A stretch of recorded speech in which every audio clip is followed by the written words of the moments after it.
کی فراہمی کے لیے آپ PFFB آڈیو ورلڈ سے رابطہ کر سکتے ہیں۔ آڈیو ورلڈ کے پاس 5ویں جماعت سے لے کر MA تک کے آرٹس کے مضامین کی ریکارڈنگز دستیاب ہیں۔ یہ آڈیو کتب فری رجسٹرڈ میل کے ذریعے آپ کے گھر پہنچائی جا سکتی ہیں۔ شکریہ۔ بسم اللہ الرحمن الرحیم۔ السلام علیکم۔ یہ PFFB آڈیو ورلڈ کی پروڈکشن ہے، لندن کی ایک رات۔ اس کتاب کو آپ کے لیے پڑھا سارا شکور نے، آڈیو کنٹرولز پہ ہیں مبشر علی۔ 2 کیسٹس پر یہ کتاب مکمل ہوئی۔ اگر آپ ہم سے صوتی کتابوں کے سلسلے میں رابطہ قائم کرنا چاہیں تو سائمہ مار سے ٹیلی فون نمبر 2253-803 یا PO باکس 1652 اسلام آباد پر رابطہ قائم ضرور کیجیے گا۔ یہ اس کتاب کی کیسٹ نمبر 1 ہے۔ PFFB آڈیو ورلڈ کی صوتی کتب کی کاپی بنانا قانوناً جرم ہے۔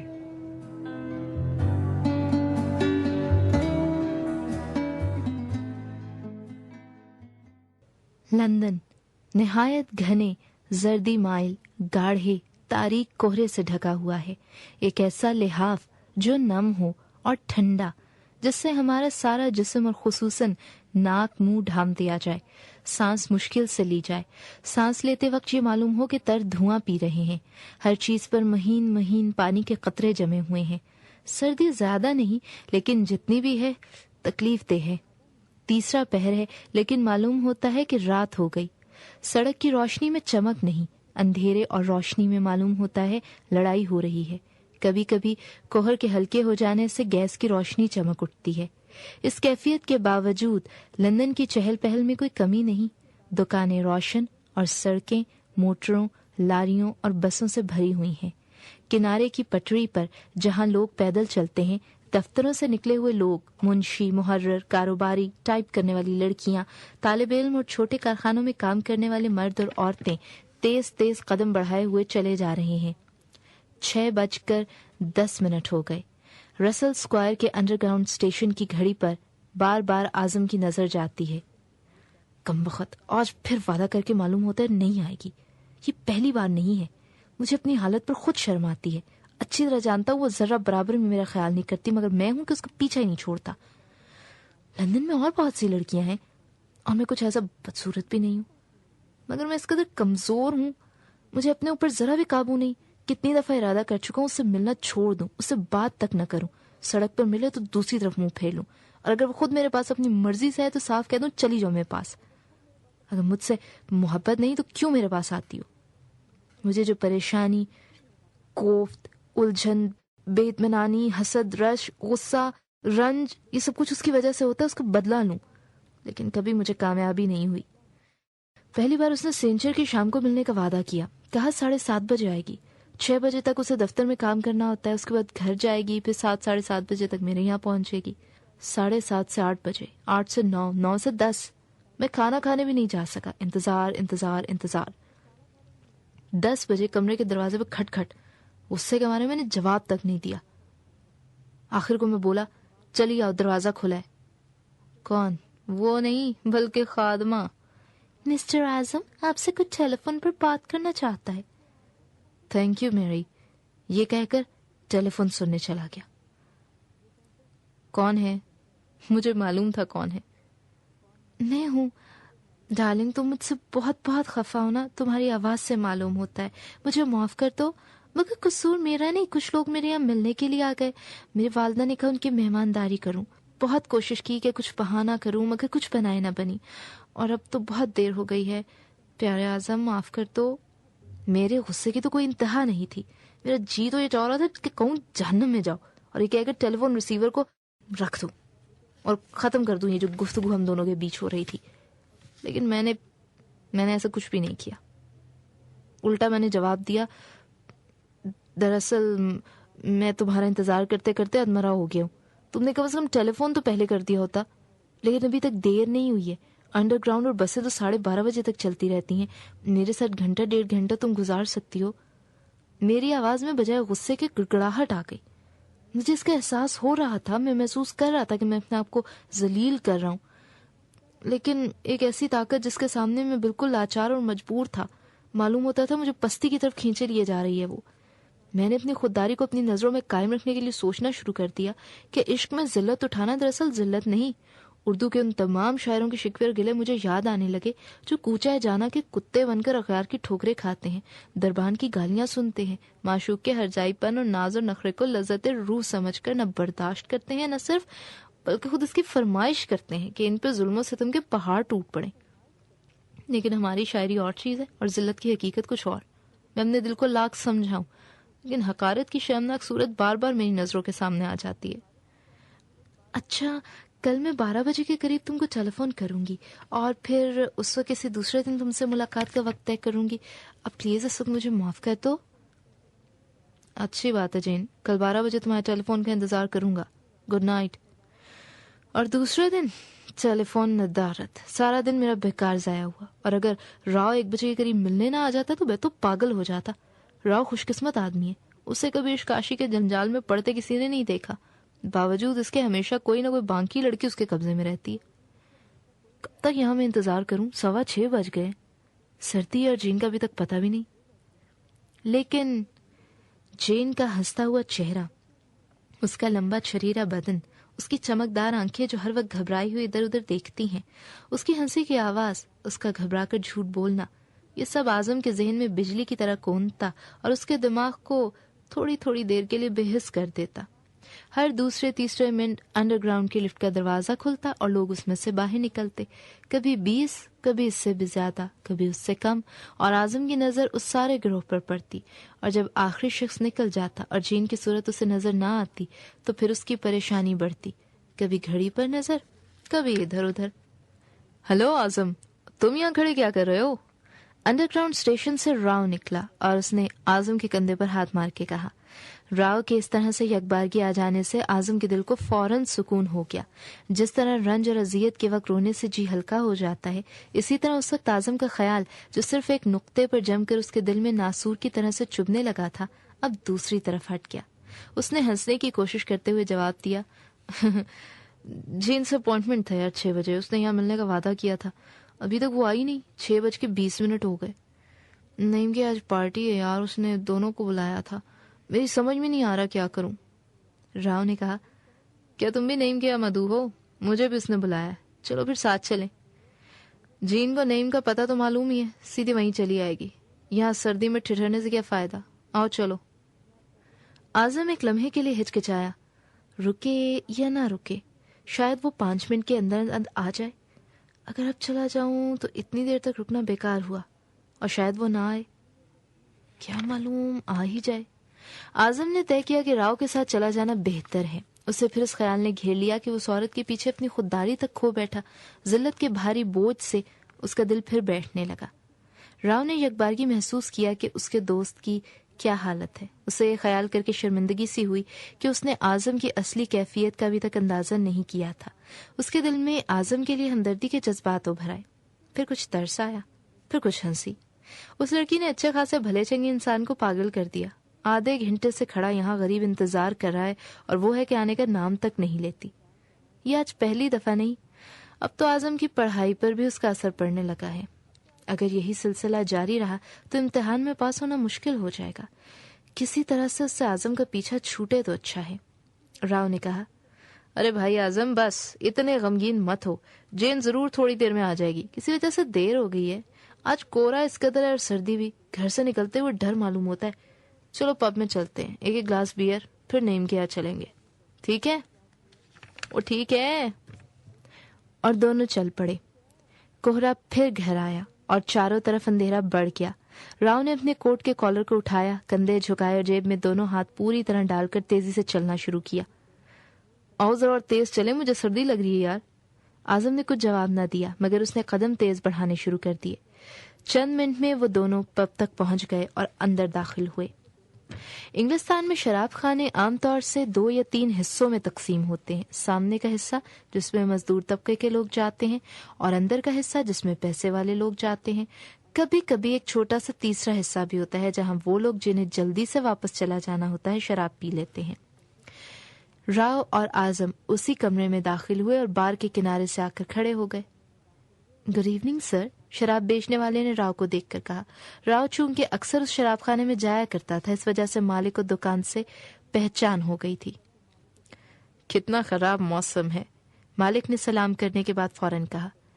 انگلستان میں موسم پر اظہار رائے کرنا ہر شخص اپنا فرض سمجھتا ہے، بجائے مزاج پرسی کے موسم کی اچھائی یا برائی کا ذکر کرنا ایک دستور سا ہو گیا ہے، جس کے جواب میں دوسرا شخص اتفاق رائے کا اظہار کرتا ہے، اور اگر اس سے کچھ اور ضروری بات نہیں ہوا کرتی اور اس کا دل چپ رہنے کو بھی نہیں چاہتا تو پھر موسم پر گفتگو چھڑ جاتی ہے۔ ہر شخص اپنے اپنے تجربات بیان کرتا ہے۔ سال گزشتہ موسم اتنا برا نہیں تھا، 5 سال ہوئے جب گرمیوں کے مہینے میں سورج بالکل دکھائی نہیں دیا اور مسلسل بارش ہوتی رہی، جاڑوں بھر دھوپ ہی دھوپ رہی، 3 برس پہلے اتنی سردی پڑی کہ نل میں پانی جم گیا، ٹیمز پر سکیٹنگ ہوتی تھی، وغیرہ وغیرہ وغیرہ۔ غرض اس گفتگو کا سلسلہ ختم ہی نہیں ہوتا۔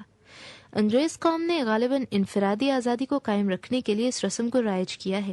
موسم کی باتیں کر کے ہر شخص اپنے ذاتی معاملات پر اوروں کو گفتگو کرنے سے روک دیتا ہے۔ یہ ایسا مضمون ہے جس پر ہر شخص آزادی کے ساتھ اظہار رائے کر سکتا ہے، بغیر یہ بتائے ہوئے کہ اس کا اسم شریف کیا ہے، اس کا دولت خانہ کہاں ہے، اس کا پیشہ کیا ہے، اس کی تنخواہ کیا ہے، مذہب کیا ہے، ذات کون سی ہے۔ یہ ہمارے وطن کا دستور ہے۔ راؤ نے اعظم کے لیے برانڈی اور اپنے لیے وسکی کا آرڈر دیا۔ شراب بیچنے والے نے دونوں گلاس اور سوڈے کی بوتل اعظم اور راؤ کے سامنے رکھ دیے۔ راؤ نے سوڈا ملا کر اور اعظم نے بغیر سوڈا ملائے ہوئے گلاس ساتھ ساتھ لبوں کی طرف اٹھائے۔ چیئر یو اعظم، راؤ نے مسکرا کر کہا اور پہلا گھونٹ پیا۔ چیئر یو راؤ، اعظم نے آہستہ سے غمگین آواز میں جواب دیا اور راؤ کے ساتھ ہی پہلا گھونٹ پیا۔ پھر دونوں نے گلاس میز پر رکھ دیے۔ گفتگو کی کوشش معلوم ہوتا تھا دونوں کر رہے تھے، اعظم اپنی اصلی حالت کو بھلا دینے کے لیے اور راؤ جس پر اعظم کی افسردگی کا اثر پڑتا جا رہا تھا، اعظم کو کسی طرح سے تسکین دینے کے لیے۔ مگر جیسا اکثر ہوتا ہے، کوشش کرنے سے گفتگو نہیں ہوتی۔ دونوں پر ایک تکلیف دہ بھاری خاموشی چھا گئی۔ شراب پینے سے کیفیت اور مستقل سی ہو گئی، بجائے اس کے کہ ان کی زبانیں کھلیں اور ان کے قلب میں حرارت پہنچے۔ تھوڑی سی شراب کا اس وقت الٹا اثر ہوا۔ اعظم راؤ کی طرف مڑا۔ معلوم ہوتا ہے تمہارا سر چکرا رہا ہے، یہاں دھواں بہت ہے، چلو چلیں۔ اعظم اور راؤ تیزی سے پب کے باہر نکل آئے اور ان دونوں پر ایک اندوہگی سکوت چھا گیا۔ نعیم الدین ان طالب علموں کے زمرے میں تھا جو ہندوستان سے 2 یا 3 برس کی تعلیم کے لیے انگلستان جاتے ہیں اور وہاں جا کر 5-6 برس تک رکتے ہیں۔ اس لیے نہیں کہ وہ اپنے والدین کو خواہ ستانا چاہتے اور ان پر انگلستان میں معینہ میعاد سے زیادہ رہنے کا بار ڈالنا چاہتے ہیں، اس وجہ سے بھی نہیں کہ وہ کن ذہنی کے سبب امتحان پاس نہیں کر سکتے، بلکہ اس لیے کہ ان کو سستی کی بیماری لاحق ہو جاتی ہے۔ وہی لوگ جو شروع میں اپنی ذہنی اور جسمانی تیزی کا ثبوت دیتے ہیں، سال 6 مہینے میں وہاں رہنے کے بعد رفتہ رفتہ سست ہونا شروع ہو جاتے ہیں، انگلستان میں جیسے چپک سے جاتے ہیں۔ طالب علم ہندوستان سے لندن آتے تھے اور طالب علم لندن سے ہندوستان واپس جاتے تھے، مگر نعیم الدین ٹس سے مس ہونے کا نام نہ لیتا۔ نعیم الدین، آخر تمہاری تھیسس کب ختم ہوگی؟ لوگ اس سے پوچھتے۔ 5واں باب لکھ رہا ہوں، چند ہفتوں میں وہ ختم ہو جائے گا، اس کے بعد بس 1 باب اور لکھنا ہے، 1-2 مہینے میں سے پیش کر دوں گا۔ نعیم الدین ہمیشہ یہی جواب دیتے، اور اس خوف سے کہ لوگ کہیں یہ نہ کہیں کہ 6 مہینے قبل بھی انہوں نے یہی جواب دیا تھا، وہ فوراً بات ٹالنے کی کوششیں کرنے لگتے۔ نعیم سے سب کو ایک محبت سی تھی، ہمیشہ ہر شخص کی مدد کرنے کے لیے تیار، اور ان سے وہ لوگ بھی جو ان کے دوست نہیں تھے جائز ناجائز فائدہ اٹھاتے۔ کسی کے پاس روپوں کی کمی ہوئی، وہ نعیم کے یہاں قرض لینے پہنچ گیا۔ کسی کو مفت دعوت کھانی ہوتی، وہ نعیم کے یہاں کھانے کے وقت آ کر ڈٹ جاتا۔ کسی کے پاس تازہ ترین ناول پڑھنے کے لیے نہ ہوتے، وہ نعیم کی کتابیں بے تکلفی سے اٹھا کر لے جاتا۔ کسی کو میٹنگ کرنی ہوتی، وہ نعیم کے یہاں پہنچ کر اسے لفافوں پر پتے لکھواتا۔ کسی کی معشوقہ اگر اسے داغ فراق دے جاتی تو وہ دلجوئی کے لیے نعیم کے یہاں آتا۔ نعیم الدین ہمیشہ پہلے انکار کرتے۔ مجھے کہاں فرصت کیا، میں غریب آدمی، میرے پاس پیسے کہاں کہ تم کو قرض دوں، یا اس وقت ذرا مجھے پڑھنا ہے، اس وجہ سے میں تمہارا کام نہیں کر سکتا۔ لیکن سب کو معلوم تھا 5 منٹ کے اصرار کے بعد نعیم الدین کو ان کی آرام کرسی سے، جس پر وہ صبح سے شام تک اپنا گاؤن پہنے بیٹھے ہوئے ناول پڑھا کرتے ہیں، کھسکایا جا سکتا ہے، اور پھر وہ دوسروں کی مدد کرنے میں تھوڑی دیر کے لیے اپنی سستی کو بالائے طاق رکھ دیتے۔ نعیم الدین کا کمرہ ان کے دوستوں اور ان کے جان پہچان والے لوگوں کے لیے کلب کا کام بھی دیتا تھا۔ ہر دوسرے تیسرے دن شام کو 6-7 آدمی ضرور وہاں پہنچ جاتے اور پھر گفتگو کا سلسلہ چھڑ جاتا جو رات کے 12-1 بجے تک جاری رہتا۔ آج رات کو بھی نعیم کے یہاں پارٹی تھی۔ کمرے کے دروازے پہ کھٹکھٹ ہوئی۔ چلے آؤ، نعیم نے جواب دیا۔ اپنی کرسی سے اٹھ کر آتش دان کے پاس جا کر کھڑا ہو گیا، دروازے کی طرف دیکھنے لگا۔ دروازہ کھلا آہستہ آہستہ کر کے۔ یہ کون ہے؟ نعیم نے اپنے دل میں سوچا، جو فوراً نہیں چلا آ رہا بلکہ دروازے پر پہنچ کر یوں جھجک رہا ہے جیسے معلوم ہوتا ہے یہاں پہلی دفعہ آیا ہے۔ چلے کیوں نہیں آتے؟ نعیم نے چلا کر کہا۔ ایک عورت کمرے میں داخل ہوئی۔ اس کی صورت اندھیرے میں اچھی طرح دکھائی نہیں دی۔ میانہ قد، گداز جسم، سیاہ لمبا کوٹ اور سیاہ ٹوپی جس کا چھجا اس کے ماتھے اور آنکھوں کے اوپر ہونے کی وجہ سے اس کے چہرے کو چھپائے ہوئے تھا۔ اس کی چال سے معلوم ہوتا تھا وہ اندر آتے ہوئے جھجک رہی ہے۔ نعیم الدین حیران چپ کھڑا تھا اور آنے والی پر اس کی نظریں تھی۔ یہ ابھی سے کون آ گیا جسے میں جانتا تک نہیں؟ لیکن لڑکی مہذب معلوم ہوتی ہے، ان لوگوں کی طرح نہیں جو جان نہ پہچان دھڑلے سے میرے کمرے میں آتے ہیں۔ عورت نے دروازہ بند کیا، 1-2 قدم آگے بڑھ کر نعیم کی طرف آئی۔ اب اس کے چہرے پر روشنی اچھی طرح پڑی۔ لڑکی بدصورت نہیں ہے، نعیم نے اپنے دل میں کہا۔ معاف کیجیے گا، کیا یہ مسٹر نعیم کا کمرہ ہے؟ میرا ہی نام نعیم ہے، آئیے تشریف لائیے، نعیم نے کہا اور آتش دان کے پاس سے بغیر ہلے ہوئے جواب دیا۔ لڑکی اب آگے بڑھ کر نعیم کے پاس گئی۔ کرسی کے نزدیک لیمپ کی پوری روشنی اس کے چہرے پر پڑی۔ اس کے گلابی گال جو سردی کی وجہ سے اور گلابی ہو گئے تھے اور ٹوپی کے نیچے سے نکلے ہوئے سنہرے بال جو گردن تک پہنچے تھے، اس کی بڑی بڑی آنکھیں جو نعیم کے چہرے کی طرف اٹھی ہوئی تھیں، اس کے لبوں کی ہلکی مسکراہٹ جس سے کچھ خجالت سی معلوم ہوتی تھی، یہ سب ہلکی ہلکی سرخ روشنی میں عجیب کیفیت پیدا کر رہے تھے۔ مسٹر راؤ نے مجھ سے کہا تھا آج شام کو آپ کے یہاں پارٹی ہے۔ انہوں نے مجھ سے یہاں ملنے کا وعدہ کیا تھا 6:30-7 بجے، لیکن وہ ابھی تک نہیں آئے۔ ہاں آپ تشریف رکھیے، راؤ کو کسی وجہ سے دیر ہو گئی، آج یہاں پارٹی تو ہے، تھوڑی دیر میں آتا ہوگا راؤ۔ ہاں آپ اپنا کوٹ ٹوپی اتار لینا، بارش ہو رہی ہے، آپ کے کپڑے بھیگ گئے ہوں گے۔ جی ہاں، لڑکی نے کوٹ اور ٹوپی اتارتے ہوئے کہا۔ باہر ہلکی ہلکی پھوار پڑ رہی ہے، کوہر تو اس قدر ہے کہ دم گھٹتا ہے۔ راؤ نے آپ سے میرے یہاں آ جانے کے بارے میں ذکر تو کیا ہوگا۔ نعیم الدین کو یہ لڑکی پسند آئی تھی، بیچاری نیک معلوم ہوتی ہے، اس نے اپنے دل میں خیال کیا، اور سمجھدار بھی۔ تعجب ہے، راؤ نے کبھی پہلے مجھ سے اس لڑکی کا ذکر نہیں کیا، اور یہ بھی اس نے مجھ سے نہیں کہا کہ آج اسے بلایا ہے، لیکن اس کی تو اتنی کم لڑکیوں سے دوستی ہے کہ ان کا شمار ممکن نہیں۔ معلوم ہوتا ہے یہ تازہ ترین ہے۔ اب اسے میں کیا جواب دوں؟ کہتا ہوں اگر راؤ نے ذکر نہیں کیا تو شرمندہ ہوگی۔ یہ راؤ بھی عجیب آدمی ہے۔ لڑکی خاموش آتش دان کے پاس کھڑی ہوئی اپنے ہاتھ گرم کرتی رہی۔ اسے یاد بھی نہیں رہا کہ اس نے کوئی سوال کیا تھا، اس کے چہرے سے اطمینان معلوم ہوتا تھا۔ راؤ تھوڑی دیر میں آ جائے گا، شاید میں وقت سے کچھ پہلے پہنچ گئی، لیکن چلو اچھا ہی ہوا، کتنی اچھی گرم گرم سی آگ ہے یہاں، اور یہ موٹا سا ہندوستانی طالب علم، یہ بیچارہ بھی اچھا آدمی معلوم ہوتا ہے۔ نعیم الدین کی پریشانیاں بہت بڑھ گئی۔ آخر کچھ تو کرنا چاہیے۔ وہ اپنی جگہ سے تیزی کے ساتھ کمرے کے دوسرے سرے کی طرف گیا، اپنے کوٹ کی جیب سے جو کھونٹی پر ٹنگا ہوا تھا گھبرا کر سگریٹ کیس نکالا اور لپک کر لڑکی کے پاس آیا۔ سگریٹ نوش فرمائیے۔ اوہ تھینک یو، یہ کہہ کر اس نے کیس میں سے ایک سگریٹ نکال لیا۔ نعیم الدین نے خود بھی لیا اور پھر دونوں نے سگریٹ جلائے۔ اب نعیم کو ذرا سکون ہوا۔ آخر یہ ہے کون، کیا کرتی ہے؟ راؤ والا اس سے کہاں ملا ہوگا؟ خوبصورت لڑکی ہے، خوبصورت، لیکن مجھے کوئی خوبصورت کہہ سکتا ہے؟ مجھ پہ کوئی لڑکی عاشق نہیں ہوتی، اس کی وجہ کیا ہے؟ میں بہت موٹا ہوں، میرے اور عشق کے درمیان میری توند آ جاتی ہے۔ معلوم نہیں ہے لڑکی کیا سمجھتی ہے۔ توند سے کیا ہوتا ہے؟ اکثر دنیا کے بڑے بڑے انسانوں کی توندیں تھی، لیکن اگر توند نہیں تو پھر کون سی چیز ہے؟ شاید مجھے عورت سے بات کرنے کا سلیقہ نہیں۔ اب یہ لڑکی اتنی دیر سے یہاں ہے اور مجھ سے ایک بھی ٹھکانے کی بات نہیں کی جاتی۔ اپنے دل میں خیال کرتی ہوگی کتنا غیر دلچسپ گھامڑ آدمی ہے، لیکن میں نے دیکھا ہے ایسے لوگ جن سے 2 لفظ بھی ٹھکانے کے نہیں بولے جاتے عشق میں کامیاب ہوتے ہیں۔ مجھ میں پھر کون سی کمی ہے؟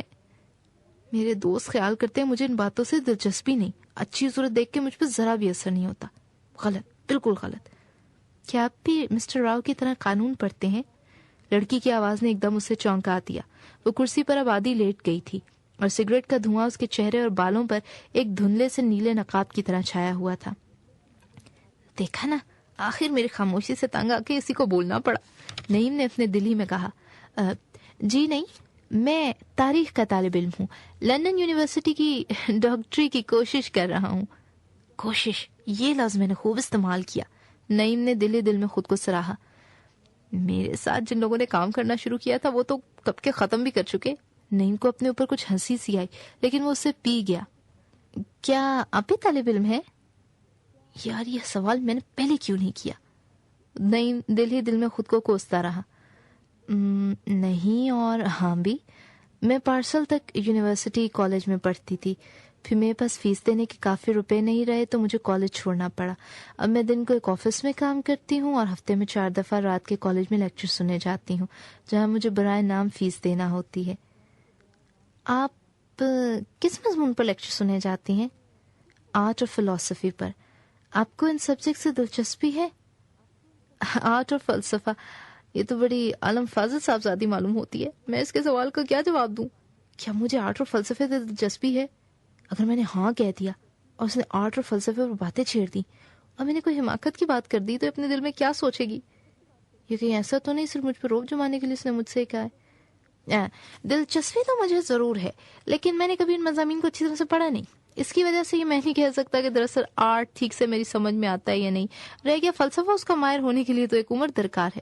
مجھے تعجب ہے آپ کو ایسے خشک مضمون سے دلچسپی ہے. عورتیں تو عام طور پر لٹریچر, ادبیات سے دلچسپی رکھتی ہیں نا. آپ یہ نہ سمجھیے میں ان مضامین میں بہت ماہر ہوں.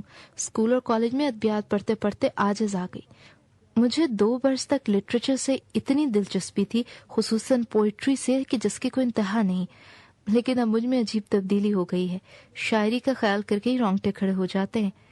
فلسفہ سچ پوچھے تو میری سمجھ میں نہیں آتا, لیکن اس کے لیکچر سننے اور اس کی کتابیں پڑھنے سے مجھے اطمینان سا ہوتا ہے, جیسے کسی بڑے مصور کی بنائی ہوئی تصویر دیکھنے سے دل کو سکون ہوتا ہے. لڑکی کی آنکھیں جو نیچی تھی اٹھی اور اسے نعیم الدین کی طرف دیکھا.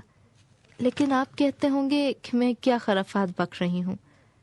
نہیں, آپ بالکل یہ خیال نہ کیجیے, میں آپ کی باتیں بڑی دلچسپی سے سن رہا ہوں. مجھے اس کا موقع بہت کم ملتا ہے کہ یہاں کی سمجھدار عورتوں سے باتیں کروں. ہمارے یہاں ہندوستان میں تو آپ جانتی ہیں, مرد اور عورتیں, خصوصاً نوجوان, اس طرح بیٹھ کے باتیں نہیں کر سکتے. ایسا کرنا بہت معیوب سمجھا جاتا ہے. آپ بولیں. نعیم کے دل میں بے ساختہ خواہش ہوئی کہ وہ اس لڑکی کے حالات معلوم کرے. وہ چاہتا تھا کہ وہ بولتی چلی جائے. اس کی آواز بہتے ہوئے چشمے کی آواز کی طرح تھی. نعیم نہیں چاہتا تھا کہ وہ خود اپنی آواز سنے. یہ لڑکی کیا کہہ رہی ہے؟ اس کی زندگی دلچسپیوں سے لبریز ہوگی. کیا یہ عشق میں مبتلا ہے؟ کیا معلوم اس کا عشق کس قسم کا ہے؟ اسے ضرور اپنے عشق میں مایوسی ہوئی ہوگی جب اس طرح سے باتیں کر رہی ہے. اس کا عاشق کس قسم کا آدمی ہوگا؟ ممکن ہے ہم ہندوستانیوں کے سست ہونے کی یہی وجہ ہے کہ ہم ہر وقت شاعری میں ڈوبے رہتے ہیں. آپ کہتے ہیں کہ شاعری کا اثر ہمارے دل اور دماغ کو تھوڑی دیر کے لیے معطل کر دیتا ہے, یا کم از کم انہیں اصلیت سے ہٹا کے خیالی دنیا میں پہنچا دیتا ہے.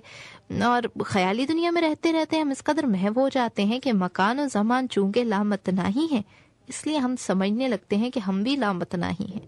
نعیم نے فوراً سے اپنی قابلیت جمانی شروع کر دی.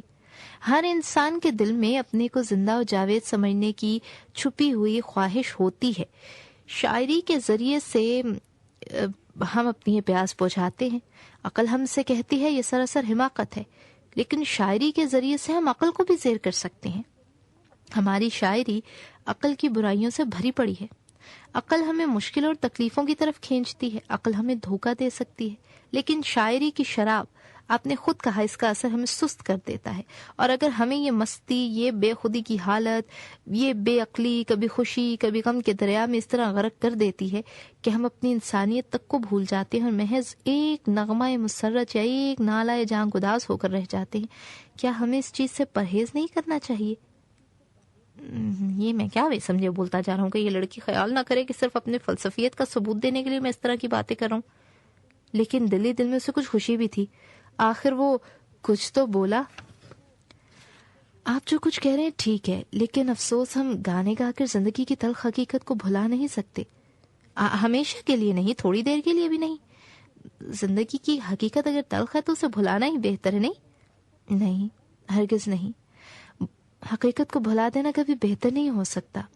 اس سنہرے خواب کے بعد جب ہماری آنکھیں کھلیں گی تو زندگی ہم کو اور زیادہ تلخ اور زیادہ تاریک اور زیادہ مشکل نظر آئے گی. کیوں؟ وہ کرسی پر پھر آدھی لیٹ گئی. اس کی آنکھیں کمرے کے سیاہ پردوں پر جو قدادم کھڑکیوں پر پڑے تھے گڑی ہوئی معلوم ہوتی تھی. کمرے میں بالکل خاموشی چھا گئی. صرف آگ کے جلنے کی خشک سی سرسراہٹ اور باہر سڑک پر چلتی ہوئی موٹروں کی دور و دراز آواز. کیا میں بھی چلتا پھرتا مرتا ہوں؟ نعیم نے ایک بارگی خیال کیا اور اس کے ساتھ ہی اس کی ساری روح سکڑ کر تھرا سی گئی، جیسے اس نے غلطی سے بجلی کا تار چھو لیا ہو. پھر آخر زندگی کے پہم سوال کا آپ نے کیا جواب دیا؟ میں نے اسے سنا، اسے محسوس کیا، اسے سمجھنا چاہا اور اسے معنی پہنانے کی پہم کوشش کر رہی ہوں. اور آپ کے نزدیک اس جد و جہد، اس روحانی اور جسمانی مشقت کے بعد زندگی کا بوجھ ہلکا ہو جاتا ہے؟ اس بوجھ کو ہلکا کرنا ہی ہمارا مقصد نہیں ہونا چاہیے، کیونکہ یہ ناممکن ہے. لیکن ہم اس بیش بہا پتھر کو تراش کر اسے اور زیادہ قیمتی اور قابل قدر اور زیادہ خوبصورت تو بنا سکتے ہیں نا؟ اس محنت کی اجرت، اس کا انعام زندگی. لڑکی نے بہت دھیرے سے کہا، مگر اس کی آنکھوں میں آنسو بھر آئے تھے. وہ جلدی سے اپنی جگہ سے اٹھی اور سیاہ پردوں کو ہٹا کر اس نے کھڑکی کے باہر نظر ڈالی. کوہرا بدستور چھایا ہوا تھا اور نیچے سڑک پر ادھر ادھر بجلی کی روشنی ٹمٹما رہی تھی اور روشنی کے حلقوں کے چاروں طرف تاریکی چھائی ہوئی تھی. 2 شخص اور نعیم کے کمرے میں داخل ہوئے، ایک ہندوستانی لڑکی اور اس کے ساتھ ایک لڑکا، دونوں طالب علم. آئیے عارف صاحب، مزاج اچھے ہیں؟ آپ دونوں تشریف لائے، مجھے بڑی خوشی ہوئی. بہت دنوں سے ملاقات نہیں ہوئی تھی نا، مجھے ڈر تھا میرا رکا آپ کو وقت سے نہیں ملا، آپ نہ آ سکیں. لڑکی کی طرف مڑ کر بولنا شروع ہو گیا. کریمہ بیگم، آپ آج کل کہاں رہتی ہیں؟ میں تو 2 مہینے بعد آپ سے مل رہا ہوں. کوٹ اتار لیا آپ دونوں؟ آئیے یہاں آ کے قریب بیٹھے، میں اس کاؤچ کو اور آگ کے پاس کھینچ دیتا ہوں. کیسا خراب موسم ہے، آپ دونوں تو یہاں سے بہت دور رہتے ہیں نا؟ وہ مسلسل بولتا جا رہا تھا اور ساتھ ہی ساتھ گھبراہٹ میں کمرے میں ادھر ادھر کرسیاں وغیرہ ٹھیک کرتا جا رہا تھا. دونوں نوارد دروازے سے 2-3 قدم آگے بڑھ کر کچھ ٹھٹک کر رہ گئے. ان کی نظر انگریز لڑکی پر پڑی جو ان کی طرف پشت کیے ہوئے 2 سیاہ پردوں کے درمیان کھڑکی کے پاس کھڑی ہوئی باہر سڑک کی طرف دیکھ رہی تھی. انہوں نے ایک دوسرے کی طرف دیکھا. کمرے کی دھندلی روشنی، نعیم کی گھبراہٹ اور اس کی ایک لڑکی کے ساتھ اکیلا ہونا. انہوں نے ان سب باتوں کو ملا کر اپنے ذہن میں ایک مکمل تصویر بنائی اور ان کے لبوں پر ایک معنی خیز مسکراہٹ نظر آئی. معاف کیجیے گا، کہیں ہم لوگ وقت سے پہلے تو نہیں آ گئے؟ آپ کو زحمت دی؟ نہیں. ان دونوں نے مسکراتے ہوئے انگریز لڑکی کی طرف دیکھا جو اب پلٹ کر ان دونوں کو دیکھ رہی تھی. ایسی کوئی بات نہیں، آپ ٹھیک وقت سے آئے ہیں، مجھے آپ کے آنے سے زحمت کیوں ہونے لگی؟ انگریز لڑکی اب کھڑکی کے پاس سے ہٹ کر آتش دان کی طرف آ گئی. عارف اور کریمہ بھی قریب آ کر بیٹھ گئے. میں نے آپ لوگوں کا ان خاتون سے تعارف نہیں کرایا، معاف کیجیے گا. یہ مسٹر عارف ہیں اور یہ مس، وہ مجھے تو آپ کا نام ہی ابھی تک معلوم نہیں. لڑکی مسکرائی. اس نے عارف سے ہاتھ ملا کر کہا، میرا نام شیلا ہے، شیلا گرین. وہ کریمہ کی طرف مڑی اور اسی طرح اس نے اپنا تعارف کروایا. نعیم صاحب، روشنی اور نہیں ہو سکتی؟ اس اندھیرے میں تو صورت بھی اچھی طرح دکھائی نہیں دیتی. عارف نے فوراً اپنے پتلون اور کوٹ کی کریز ٹھیک کرتے ہوئے کہا. ہاں ضرور. یہ کہہ کر نعیم نے کمرے کے بیچ میں چھت سے جو لیمپ لٹکا ہوا تھا جلا دیا. چاروں طرف روشنی پھیل گئی. عارف پورا جینٹل مین معلوم ہوتا تھا. اس کا سوٹ 10 گنی کا ہوگا اور اس کی صورت سے یہ ٹپکتا تھا کہ اسے اس بات کا احساس بھی ہے. وہ شیلا کی طرف دیکھ کر مسکرایا، اس لیے کہ اس خوبصورت لڑکی کی توجہ وہ اپنی طرف مبذول کروانا چاہتا تھا. کیا خیال ہے آپ کا اس موسم کے بارے میں؟ اس نے بالکل انگریزی لہجے میں بولنے کی کوشش کرتے ہوئے شیلا سے کہا. نعیم الدین نے اپنے دل میں خیال کیا، احمق، اسے سوائے موسم کی باتیں کرنے کا اور کچھ آتا ہی نہیں. اسے کچھ جھنجھلاہٹ سی محسوس ہوئی. اسے عارف کی مسکراہٹ پر غصہ آیا. یہ کیا سمجھتا ہے اپنے کو؟ شاید بہت حسین خیال کرتا ہے. سمجھتا ہے اس کی ایک نظر میں ایسا جادو ہے جس عورت کو چاہے وہ غلام بنا لے. میرا موسم کے بارے میں کیا خیال ہے؟ سچ پوچھیے میں اس مضمون پر زیادہ خیال نہیں کرتی، شیلا نے جیسے خواب سے چونک کر کہا. عارف کو ایسا جواب ملنے کی امید نہیں تھی. اس نے محسوس کیا کہ اس کا پہلا وار ناکام رہا. اسے چند لمحوں تک سوچنے کی ضرورت پڑی کہ اب کیا کہنا چاہیے. اس نے اپنے دل میں سوال کیا، مگر وہ سوال زبان کے ذریعے کہہ دینے کی اس کی ہمت نہ پڑی. میاں عارف نے اب ایک نیا موضوع چھیڑا. نعیم صاحب، گراموفون بجائیے. آپ نے مورس والے کی تازہ ترین فلم دیکھی؟ اس نے اس فلم میں لاجواب گانا گایا ہے. آپ کے پاس اس کا ریکارڈ تو ضرور ہوگا. میں نے گزشتہ ہفتے چند ریکارڈ خریدے، اس میں وہ بھی تھا. اور پھر شیلا کی طرف مڑ کر انہوں نے پوچھا، آپ کو مورس والے پسند ہے؟ شروع میں اس کی فلموں سے کافی دلچسپی رکھتی تھی. اس میں ایک تازگی، ایک فرانسیسی لوچ تھا. لیکن اب اس کے گانے اور اس کی فلم دونوں میں کوئی خاص بات نہیں ہوتی. میرے خیال میں اچھے اور برے آرٹسٹ کی پہچان یہ ہے کہ آرٹسٹ سے کبھی جی نہیں بھرتا. جب اسے دیکھو تو ہر مرتبہ معلوم ہوتا ہے ہمیں نئے روحانی تحفے پیش کرتا ہے، جبکہ معمولی آرٹسٹ کا خزانہ بہت جلد خالی ہو جاتا ہے اور ہم اس کے پاس سے اکثر خالی ہاتھ واپس آتے ہیں. کیا خیال ہے آپ کا؟ عارف اس سوال سے کچھ سٹپٹا گیا. آپ بالکل ٹھیک کہتی ہیں، مورس والے کچھ اعلیٰ قسم کا ایکٹر نہیں. میں بھی اس سے عاجز آ گیا ہوں. آپ کا کہنا بالکل بجا ہے، اس کا خزانہ بالکل خالی ہو گیا ہے. یہ کہہ کر اس نے عجیب سے انداز سے ہنسنا شروع کر دیا. عارف، نعیم نے اپنے دل میں سوچا، ابھی تو مورس والے کی تعریفیں کر رہا تھا، اب بے سوچے سمجھے اس کی برائی کرنے لگا. اس میں ہنسنے کی کون سی بات ہے؟ مگر شیلا نے ان باتوں کی طرف توجہ نہیں کی. اس نے عارف سے پوچھا، آپ کے یہاں ہندوستان میں آرٹ کا کیا حال ہے؟ مجھے یقین ہے ہندوستانی جو اتنے خوبصورت ہوتے ہیں ضرور بہت اچھے آرٹسٹ بھی ہوں گے. اب تو عارف اور گھبرایا. ICS کے امتحان کی تیاری میں لگے رہنے کی وجہ سے اسے اس کی بالکل فرصت نہیں ملی تھی کہ وہ فنون لطیفہ کی طرف توجہ کرے. 2 برس سے وہ کولو کے بیل کی طرح اس مشکل امتحان کی تیاری میں مشغول تھا. 8-9 گھنٹے روزانہ بلا ناغہ کام کرتا. پھر بھلا اپنے دماغ کی تربیت کے لیے اس کو وقت کہاں سے ملتا؟ ہندوستان میں اس کا یہی حال تھا. اس کے خاندان والوں نے اس کے بچپن ہی سے طے کر لیا تھا کہ وہ بڑا ہو کر ICS میں شامل ہوگا.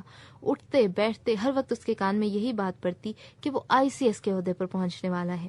وہ سمجھنے لگا تھا کہ ان کے خاندان کا اور عارف کا پیدائشی حق ہے کہ ایک ہندوستانی شریف خاندان کے نوجوان کا اس سے بڑھ کر اور کیا حوصلہ ہو سکتا ہے کہ وہ مجسٹریٹی اور کلرکی کے شاندار عہدے تک پہنچ کر ہندوستان کے حاکموں میں شمار کیا جانے لگے. وہ ان لوگوں کا جانشین ہونے والا تھا جن کو اس بات پر فخر تھا کہ انہیں اپنی مادری زبان اچھی طرح بولنی نہیں آتی اور جو اپنے کو انگریزوں سے بھی بڑھ کر پکا صاحب سمجھتے تھے. انہی پکے صاحب لوگوں میں ایک مسلمان کلکٹر صاحب تھے جن کے بارے میں یہ مشہور ہے کہ انہوں نے بقرعید کے دن اپنے مسلمان منشی سے پوچھا، ویل منشی، کیا آج تم لوگوں کا بڑا دن ہے؟ یہ حالت ایک نسل پہلے تھی، لیکن یہ خیال کرنا غلط ہے کہ ان پکے صاحبوں کے وارثوں میں صاحبیت کم ہوگی اور انسانیت آ گئی ہوگی. آپ کے خیال میں ہم ہندوستانی عام طور سے خوبصورت ہوتے ہیں؟ عارف نے الٹی شیلا سے اس سوال کو پوچھ کر کے ہندوستانی آرٹ کے متعلق گفتگو کے ٹال دینے کی کوشش کی. ہم ہندوستانی، اس نے اس لہجے سے کہا جس سے معلوم ہوتا تھا کہ وہ اپنے کو سارے ہندوستانیوں کے حسن کا ٹھیکیدار سمجھتا ہے. شیلا نے جواب دیا، جی ہاں، میرے نزدیک ہندوستانی ہم انگریزوں سے زیادہ خوبصورت ہوتے ہیں، لیکن ممکن ہے میرا خیال غلط ہو کیونکہ میں نے صرف گنتی کے ہندوستانی یورپ میں دیکھے ہیں. شیلا نے اپنی گفتگو کو مزید جاری رکھا، مجھے ہندوستان اور ہندوستان کی ہر چیز سے بہت دلچسپی ہے. میرے ایک چچا ہندوستان میں نوکر تھے. مجھے یاد ہے جب وہ چھٹیوں میں گھر واپس آتے تو میرے لیے ہندوستانی کھلونے لایا کرتے تھے. انہیں دیکھ کر میں بچپن میں ہندوستان کو ایک پرستان سمجھتی تھی جہاں خوبصورت شہزادے اور حسین ساملی شہزادیاں زر و جواہر میں لدے سنگ مرمر کے بڑے محلوں میں عیش و عشرت کی زندگی بسر کرتے ہیں. جب میں بڑی ہوئی اور میں نے اسکول جانا شروع کیا، وہاں میں نے تاریخ پڑھی تو میرے بچپن کے تصورات بدلنے لگے. سراج الدولہ اور بلیک ہول کے خوفناک قصے پڑھ پڑھ کر اور ہندوستانیوں اور کالے آدمیوں کی برائیاں سن سن کر میرے دل میں ہر سیاہ فام انسان کی طرف سے کچھ خوف سا بیٹھ گیا. باوجود اس کے وہ دلچسپی جو مجھے اس دور دراز نامعلوم ملک سے بچپن سے تھی غائب نہیں ہوئی. جب کالج میں داخل ہوئے تو میں نے ہندوستانی طالب علموں سے ملنے کی خاص طور پر کوشش کی. بدقسمتی سے میری اس خاص کوشش کا بہت مایوس کن نتیجہ نکلا. لوگوں کو میری جانب سے طرح طرح کی غلط فہمیاں ہونے لگیں. اب مجھے ان باتوں کا خیال کر کے ہنسی آتی ہے. میں اس زمانے میں کتنی ناتجربہ کاری اور حماقت کی حرکتیں کیا کرتی تھی. یہ کہہ کر شیلا چپ ہو گئی. کریمہ بیگم کو اس انگریز لڑکی پہ بہت غصہ آ رہا تھا. اتنی دیر سے وہی ساری گفتگو اور دلچسپی کا مرکز بنی ہوئی تھی. نعیم اور عارف دونوں ہر بات اسی کمبخت انگریزن کو خوش کرنے کے لیے کرتے. ان ہندوستانی لڑکوں کو آخر کیا ہو گیا؟ گورا چمڑا دیکھ کر انہیں اپنے اوپر بالکل قابو ہی نہیں رہتا. سوا سفید چمڑے کے اور اس فرنگن میں ہے کیا کیا کیا بن کر باتیں کرتی ہے. دیدہ دلیری سے آنکھوں میں آنکھیں ڈال کر چست کپڑے صرف اس لیے پہنے کہ مرد اس کے جسم کی بہار دیکھیں. بے شرم، بے غیرت، بے حیا. ایسی عورتوں میں اور زنان بازاری میں بھلا فرق کیا ہے؟ ایک بھی بات تو شریف زادیوں کی سی نہیں اس میں. نیچ خاندان کی ہوگی، کسی مزدور اٹھائی گرے کی لڑکی. انگریز اسے پوچھتے ہی نہیں ہوں گے. ایسی ایسی کتنی لڑکیوں کو یہاں شوہر نہیں دستیاب، سب جوتیاں چٹکھاتی پھرتی ہیں. چلتی ہوئی عورت ہے، کسی بھولے والے امیر ہندوستانی شریف زادے کو پھانس کر اس سے شادی کرنے کی فکر میں ہوگی. دل میں ضرور ہم سے نفرت کرتی ہوگی، لیکن اپنے کو دولت کے لیے بیچ دے گی. کریمہ بیگم تیش اور غصے سے کھولنے لگی. ان کا دل یہ چاہ رہا تھا کہ شیلا گرین کے بال دونوں ہاتھوں سے پکڑ کر نوچیں اور اسے دھکا دے کر اس کمرے سے باہر نکال دیں. وہ اس وقت اپنے آپ کو تمام ہندوستانی نسل کی عزت اور آبرو کی واحد امین سمجھ رہی تھی. عارف کو بھی شیلا کی طرف سے مایوسی ہونے لگی. اس نے بار بار سنہرے بالوں والی پری ذات پر اثر ڈالنے کی کوشش کی، لیکن اس لڑکی نے اس کی طرف کوئی خاص توجہ ہی نہیں کی.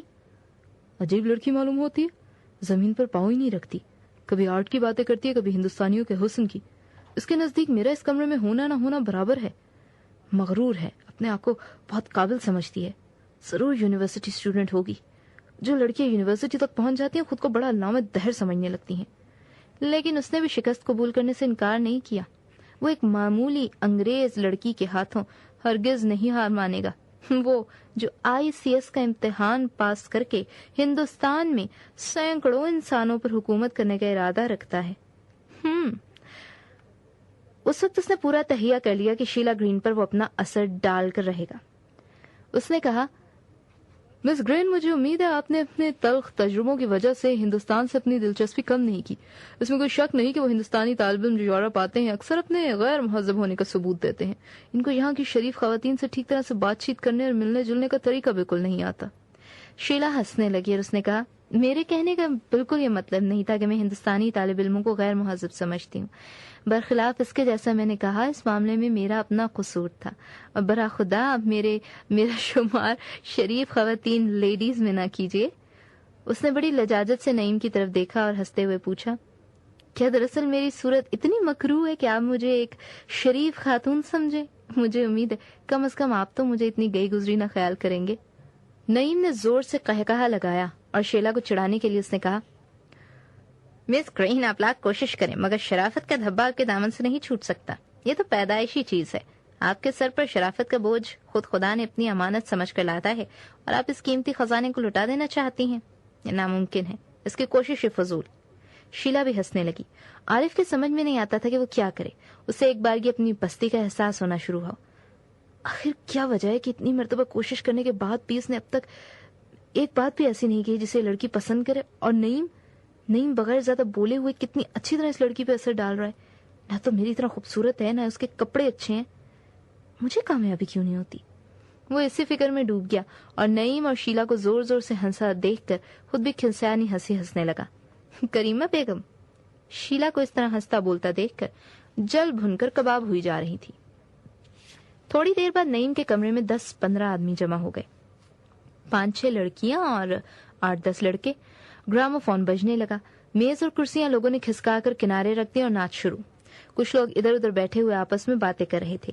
اعظم ایک کونے میں اکیلا چپ چاپ بیٹھا تھا. اس کی دوست جین کا ابھی تک پتہ نہیں تھا. اس ناچ، رنگ، شور، باجیوں لوگوں کی ہنسی سے اسے تکلیف ہو رہی تھی. افسردگی نے اسے اتنا زیادہ دبا لیا تھا کہ وہ خود کو اس محفل میں اجنبی محسوس کر رہا تھا، جیسے بہتے ہوئے چشمے میں ایک بھاری پتھر. راؤ جو شیلا کے ساتھ ناچ کر ابھی رکا تھا، نعیم کے پاس جا کر کھڑا ہو گیا. شیلا بھی وہیں آ گئی. وہ شیلا کا مذاق اڑا رہا تھا. نعیم، اس سنہرے والے والی اینگلو سیکسن لڑکی کے بارے میں تمہاری کیا رائے ہے؟ اتنی دیر جو یہ تمہارے ساتھ اکیلی رہی تو ضرور اس نے تم پر روب جمانے کی کوشش کی ہوگی اور تم سیدھے سادے آدمی روب میں آ گئے ہوگے. لیکن میں ان صاحبزادی کی حقیقت خوب جانتا ہوں. فلسفہ، پالیٹکس، ہندوستان، وید، گاندھی، ٹیگور، ہر چیز پر آپ رائے زری کرنے کے لیے تیار رہتی ہیں. مجھے یقین ہے تمہارا بھی سر کھا گئی ہوگی. برخلاف اس کے، مس گرین سے مل کر ان کی باتیں سن کے مجھے بہت خوشی ہوئی. ہم زندگی کے متعلق باتیں کر رہے تھے. زندگی کے بارے میں مس گرین کے خیالات نہایت دلچسپ اور قابل غور ہیں. کریمہ بیگم بھی ایک طرف بیٹھی ہوئی باتیں کر رہی تھی. ان سے گفتگو کرنے والا لڑکا کہہ رہا تھا, لیکن بیگم صاحب آپ کی جو کوشش ہے وہ بالکل بیکار ہے. آپ کہتی ہیں ہمیں یورپ سے صرف یہاں کی اچھائیاں سیکھنی چاہیے, برائیاں نہیں. آپ کی اس بات پر 2 اعتراض کیے جا سکتے ہیں. پہلا تو یہ کہ ایک سوسائٹی میں اچھائیاں اور برائیاں انسانوں کی ذاتی رائے اور ذاتی پسند کی وجہ سے رائج نہیں ہوتی. آپ یورپ کی بہت سی باتوں کو برا سمجھتی ہیں. مثلاً آپ کہتی ہیں یہاں کی عورتوں کا آزادی کا معیار انہیں برے راستے پر لے جاتا ہے. ہمیں دیکھنا یہ ہے کہ یہ رسم اور رواج کیوں وجود میں آئے, یورپین زندگی میں نئے معیار کیوں قائم ہوئے. 500 برس پہلے یہاں کی عورتوں کا وہی درجہ تھا جو ہندوستان میں آج کل ہے, لیکن اس درمیان میں یورپ کے معاشی نظام میں زبردست انقلاب ہوا جس کا اثر یہاں کے سماجی اور سیاسی نظام پہ پڑا. اس وجہ سے یورپین انسان ان تمام تبدیلیوں کا نتیجہ ہے. اس کی اچھائیوں اور برائیوں کی جڑ اس کے سماجی نظام میں ہے. ہندوستان میں بڑی بنیادی تبدیلیاں ہو رہی ہیں جسے آپ یورپ کا ضرورت سے زیادہ اثر کہتی ہیں, وہ انہی تبدیلیوں کی وجہ سے بڑھ رہا ہے. ان میں اچھائیاں بھی ہیں, برائیاں بھی ہیں, صرف ان کو دیکھنا اور ان کی جڑ پر نظر نہ ڈالنا حماقت ہے. دوسرا اعتراض, ان دونوں کے ادھر ادھر 1-2 لڑکے لڑکیاں اور آ کر کھڑے ہو گئے. کسی نے بات کاٹ کر کہا, دوسرا اعتراض جناب احسان پر میرا یہ ہے کہ انہیں کوئی حق یہاں سپیچ دینے کا نہیں. ہم لوگ پارٹی میں شریک ہونے آئے ہیں, لیکچر سننے نہیں. اس لیے میں یہ تجویز کرتا ہوں کہ احسان اور کریمہ بیگم فوراً کھڑے ہو جائیں اور ڈانس کریں. اس مجمع کا مرکز بن جانے کی وجہ سے کریمہ بیگم کے دل کو ذرا سکون ہوا. 3-4 لڑکوں نے اصرار کرنا شروع کیا کہ وہ احسان کے ساتھ ڈانس کریں. احسان بھی ہنس کر کھڑا ہو گیا, ضرور میں تیار ہوں. اور کریمہ بیگم کے سامنے جھک کر اس نے کہا, کیا آپ میرے ساتھ رقص کر کے مجھے شرف بخشیں گی؟ کریمہ بیگم مسکرائیں. انہوں نے اپنی ساری کانچل ٹھیک کیا, سر ٹیڑھا کر کے بولی, میں مجبور ہوں, مجھے ناچنا بالکل نہیں آتا. پھر یکایک انہیں خیال آیا, ناچنا کتنی بری اور ذلیل چیز ہے. انہیں ہندوستانیوں خصوصاً مسلمان لڑکوں پر غصہ آیا جنہوں نے غیر ملک میں آ کر اپنی تہذیب, اپنے مذہب اور اپنی رسموں کو اس طرح بھلا دیا کہ انہیں ایک مسلمان ہندوستانی لڑکی کے ناچنے کے خیال سے ذرا بھی شرم نہیں آئی. انہوں نے طنزیہ لہجے میں احسان سے کہا, معلوم ہوتا ہے بھول گئے کہ ہمارے یہاں ناچنا معیوب سمجھا جاتا ہے. جی نہیں, میں اس بات کو بالکل نہیں بھولا کہ ہمارے یہاں ناچنا برا سمجھا جاتا ہے, لیکن میں آپ سے صرف ایک سوال کرنا چاہتا ہوں, وہ یہ کہ اچھائی اور برائی کا معیار کیا ہے؟ کون اس بات کا فیصلہ کرے گا کہ فلاں رسم اچھی اور فلاں بری؟ یہی میرا دوسرا اعتراض آپ پر ہے. آپ ہندوستان سے اکیلی اتنی دور کافرستان میں آئیں, آپ پردہ نہیں کرتی, آپ انگریزی زبان کی ماہر, آپ نے ساری جو ہندوؤں کا لباس ہے زیب تن فرمایا, آپ رات کے وقت غیر مردوں کی محفل میں بے تکلف تشریف فرما ہیں, آپ مجھ سے زور و شور کے ساتھ بحث کر رہی ہیں. کیا یہ باتیں ہمارے یہاں معیوب نہیں؟ میں نے یہ کب کہا کہ ہماری ہر بات اچھی اور یورپ کی ہر بات بری؟ میں تو صرف یہاں کی اندھا دھند تقلید کے خلاف ہوں, اور میں صرف مغربی نہیں بلکہ ہر چیز کی اندھی تقلید کے خلاف ہوں. احسان نے بلند آواز میں کہا. کریمہ بیگم نے سوچنا شروع کیا, یہ شخص تو مصیبت ہے, یہ تو میرا سر کھا جائے گا. میں یہ سب کچھ نہیں جانتی, لیکن ناچنے, شراب پینے اور انگریز عورتوں کے پیچھے گلیوں گلیوں مارتے پھرنے میں مجھے کوئی اچھائی نظر نہیں آتی. اور میں نے آپ سے کب کہا کہ میں ان حرکتوں کو ہندوستانی طالب علموں کی زندگی کا مدعا اور مقصد بنانا چاہتا ہوں؟ احسان کی آواز میں غصہ تھا, اور وہ مزید کوئی بات کیے بغیر دوسری طرف مڑ کر کسی اور سے مخاطب ہو گیا. ہلو ایوری بڈی, دروازے کے پاس سے ایک نوواری لڑکی نے چلا کر کہا. لوگ ناچ رہے تھے, 1-2 آدمیوں نے اس کے سلام کا جواب بھی دیا اور پھر رقص میں مشغول ہو گئے. لیکن اعظم کا دل دھڑکنے لگا, کیونکہ یہ جین کی آواز تھی. 2-3 گھنٹہ دیر کر کے آخرکار وہ آ ہی گئی, لیکن یہ انتظار کس قدر تکلیف دہ اور کتنا ناقابل برداشت تھا. اور جب اس کی آواز اعظم کے کانوں میں پڑی تو وہ تکلیف ایک ہیجان کی کیفیت میں بدل گئی. انتظار کے وقت اس کی حالت ایسے کمان کی تھی جسے ایک زور آور شخص برابر کھینچتا چلا جاتا ہو, اور وہ اتنی تن جائے کہ اس سے زیادہ کھینچنا ناممکن ہو. اور اب اعظم کے جذبات اس طرح لرزاں تھے جیسے اس انتہا تک تنی ہوئی کمان سے تیر مارنے کے فوراً بعد اس کا تان تھر تھراتا ہو. اعظم اپنی جگہ سے نہیں اٹھا. اس کی سمجھ میں نہیں آتا تھا کہ وہ کس طرح جین سے ملے, لیکن جین کی نظروں نے چاروں طرف دیکھ کر ڈھونڈ نکالا. وہ لپک کر اسی کے پاس گئی اور اعظم کے چہرے کو دونوں ہاتھوں سے پکڑ کر اپنی طرف اٹھایا. اعظم چپ رہا. پلیز اتنے تو مجھ سے خفا مت ہو. کیا مجھ سے بالکل بات چیت بند کر دو گے؟ میں نے بہت کوشش کی وقت پہ آنے کی, لیکن کیا کروں, قصور میرا نہیں ہے. تو کیا میرا قصور ہے؟ اعظم نے دل میں کہا. پھر وہ زور سے بولا, جین تم 3 گھنٹے دیر کر کے آئی ہو. 1 گھنٹے کے قریب میں نے رسل اسکوائر پر تمہارا انتظار کیا. اگر تم نے پہلے سے ہی کہہ دیا ہوتا کہ وقت پہ نہیں آ سکو گی تو مجھے انتظار تو نہ کرنا پڑتا. جین نے اعظم کے گال پر سے اپنے ہاتھ ہٹا لیے اور اس کے سامنے قصوروار بچے کی طرح گردن جھکا کر کھڑی ہو گئی. کنکھیوں سے اعظم کی طرف کبھی کبھی دیکھ لیتی. کیا یہ وہی لڑکی ہے جسے دیکھ کر 2 برس پہلے میں اپنے قابو سے باہر ہو گیا تھا؟ 2 برس کس طرح گزرے، کبھی خوشی، کبھی رنج، کبھی پریشانی. اب یہ وقت آ پہنچا کہ میں غصے سے اس سے باتیں کر رہا ہوں اور اس کی باتوں سے مجھے تکلیف ہو رہی ہے. یہ ہے میری معشوقہ، اس لڑکی سے مجھے عشق ہے، عشق، محبت. کیا میں 2 برس سے اپنے آپ کو دھوکہ دے رہا ہوں؟ اتنے میں اعظم کو آواز آئی.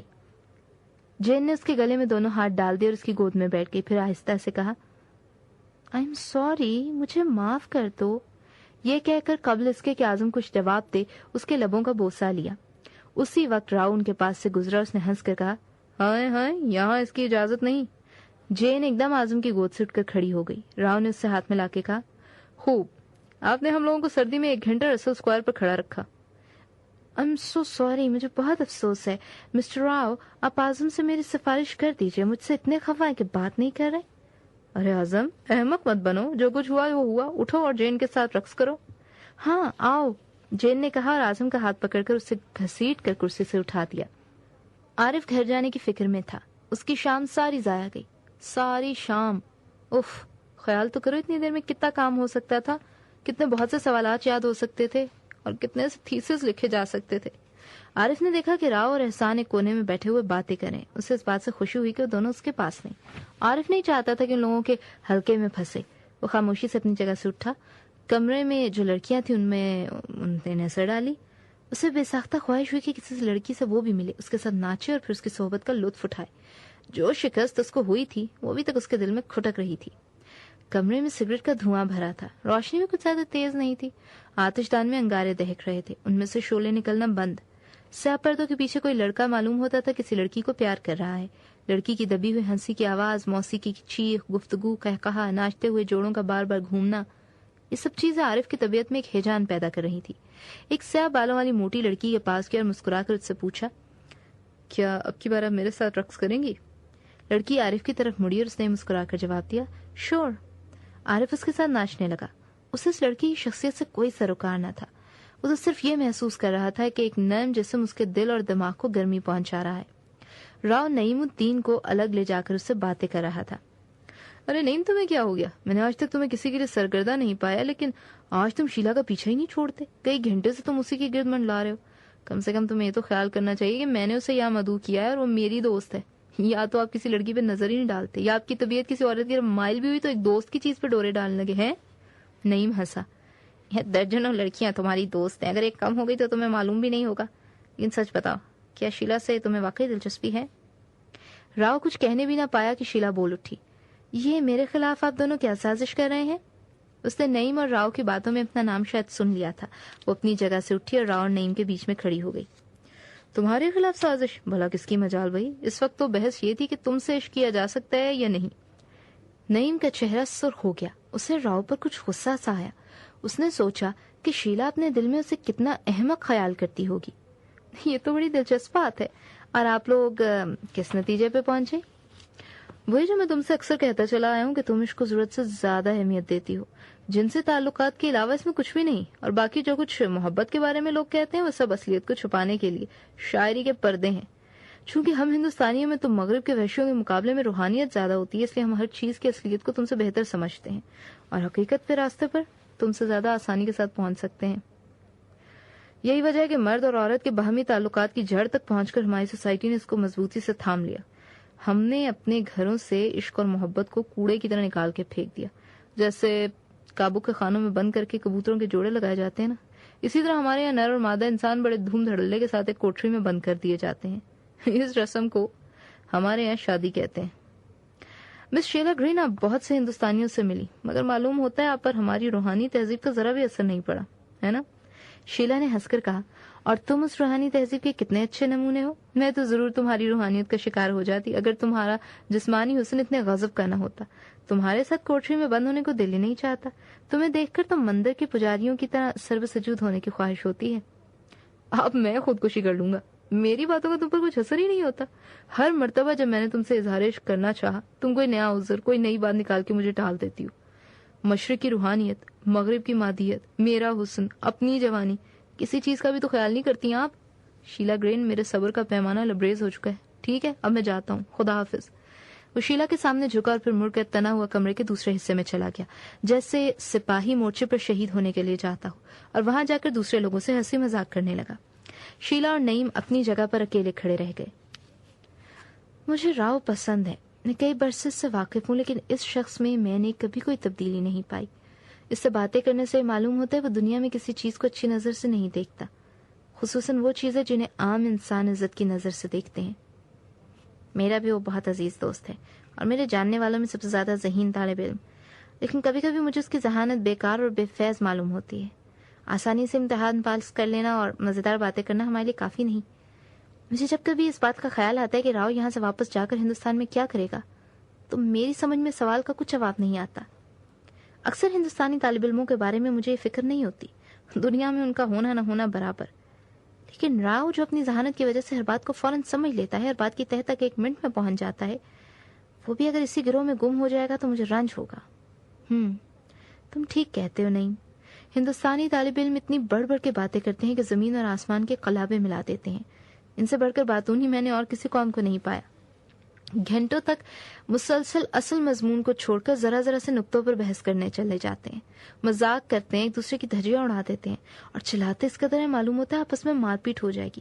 جب کبھی میں ہندوستانی طالب علموں سے ملتی ہوں تو میرے دل میں سوال پیدا ہوتا ہے کہ یہ لوگ جن باتوں میں اس قدر انہماک معلوم ہوتا ہے انہیں، اور جن کی نظروں میں اس قدر کشش ہے، کیا ان کی زندگی میں بھی جوش و خروش اسی قدر ہوگا؟ نہیں، میں بس یہی سوچتی ہوں. نعیم کچھ بھی نہیں بولا. تھوڑی دیر کی خاموشی کے بعد شیلا نے کہا، کم از کم ایک ہندوستانی کو تو میں جانتی ہوں جس کے بارے میں سوال کا جواب اس بات میں دیا جا سکتا ہے. اس کا نام کیا ہے؟ تم اسے نہ جانتے ہوگے. میں کئی برسوں اس سے سوئٹزرلینڈ میں ملی تھی. نہیں، کیا تم ناچتے نہیں؟ میں اتنی دیر سے تمہارے یہاں، تم نے ایک بار بھی مجھے ڈانس کی دعوت نہیں دی. واہ، اچھے میزبان ہے. نعیم فوراً سمجھ گیا کہ شیلا صرف اور صرف بات ٹالنے کے لیے کہہ رہی ہے. مسکرا رہی تھی مگر اس کی آنکھوں میں ایک عجیب سا دکھ جھلک رہا تھا. مجھے رقص نہیں آتا. تمہیں میرے ساتھ ڈانس کرنے میں بالکل لطف نہیں آئے گا، لیکن اگر تم اپنے پیروں کے کچل جانے کی پرواہ نہ کرو تو میں تمہارے ساتھ ناچوں گا. اگر اس کا مجھے ڈر ہوتا تو مجھے آج تک ناچنا نہ آتا. شیلا اور نعیم نے رقص شروع کیا. ان کے پاؤں موسیقی کی تال کے ساتھ ساتھ اٹھ رہے تھے، لیکن ان میں ایک قسم کی آہستگی، ایک قسم کا بھاری پن تھا. نعیم کا منہ اور اس کی ناک شیلا کے بالوں سے کبھی کبھی چھو جاتے. شیلا کا داہنا ہاتھ نعیم کے بائیں ہاتھ میں تھا. نعیم نے محسوس کیا کہ شیلا کا ہاتھ برف کی طرح ٹھنڈا ہے. اس نے اس کے ہاتھ کو زور سے دبایا. نعیم کے دل میں ایک طوفان تھا. اس بے خودی کے عالم میں کبھی کبھی ایک دھندلا سا خیال اس کے دماغ میں آتا اور پھر غائب ہو جاتا. نعیم، کیا تمہیں اس لڑکی سے محبت ہو گئی؟ محبت کا نام کیوں بدنام کر رہے ہو؟ تم سمجھتے بھی ہو محبت کیا ہے؟ تم پر بے خودی سی چھائی جا رہی ہے اور بس محبت.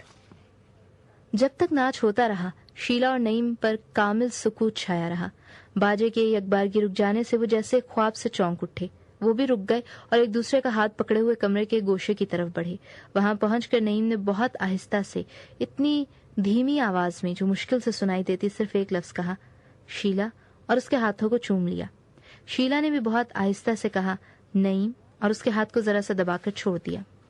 رات کا کوئی 1 بجا ہوگا کہ نعیم الدین کے کمرے کے دروازے پر کھٹکھٹ ہوئی اور ایک عورت اندر داخل ہوئی. سب کی نظریں اس کی طرف مڑ گئیں. یہ مالکہ مکان تھی، بڑھی عورت، دبلی، لمبے قد کی. اس کے بال سفید تھے اور وہ سیاہ کپڑے پہنے ہوئی تھی. مسٹر نعیم، اس نے ادھر ادھر دیکھ کر کہا، میں آپ سے 1 منٹ کے لیے علیحدہ بات کرنا چاہتی ہوں. ذرا پلیز ادھر آئیں آپ. نعیم ساروں سے ایکسکیوز کرتا ہوا بڑھیا کے ساتھ باہر نکل گیا. کچھ دیر بعد نعیم الدین واپس کمرے میں آیا اور اس نے گراموفون بند کر دیا. اس کے بعد اس نے کہا، میری لینڈ لیڈی کہتی ہیں یہ شور بالکل نہیں ہونا چاہیے ورنہ کل مجھے اس گھر کو چھوڑ دینا پڑے گا. اس کے معنی یہ ہے کہ ہمیں اب اپنے گھر کا راستہ لینا چاہیے، ہے نا؟ تم تو میرے قریب ہی رہتے ہو نا، آؤ چلیں، ساتھ چلیں گے.